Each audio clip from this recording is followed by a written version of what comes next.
بازار مهاباد، این قلب تپنده شهر، یکی از مراکز پر رونق خرید و فروش حتی در ماه‌های گرم ساله.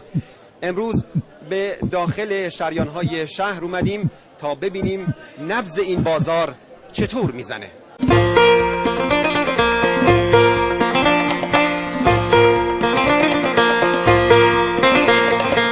بسم الله اول کاره. امروز مشخصه یکی از اون روزهای پربرکت خدا. انشالله اینجوری باشه برای همه مردم.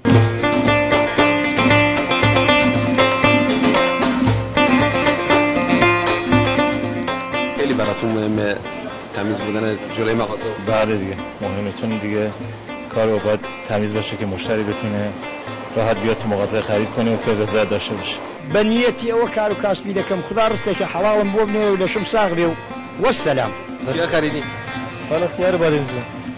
هر روز میایم بازار خرید میکنین یا نه مثلا چند روز یه بار؟ 2 روز یه بار، 3 روز یه بار. اول صبح که ساعت 5 بلند میشیم به نام خدا و امید خدا بلند میشیم که بخصوص که در ماه مبارک رمضان هستیم باید همیشه خدا را یاد داشته باشیم. امروز چند نفر مشتری داشتین؟ والا دیگه زیاد. آره حساب دیگه وای نیست تعالی. کم 20 تا 30 تا میشه.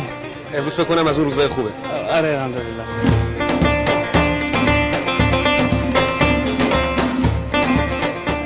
داشتید صحبت می‌کردین، هم خیار سوا می‌کردین. ماشاءالله سرتون شلوغه. خیلی آره والله الحمدلله خوبه. رمضان مردم زیاد میخرن.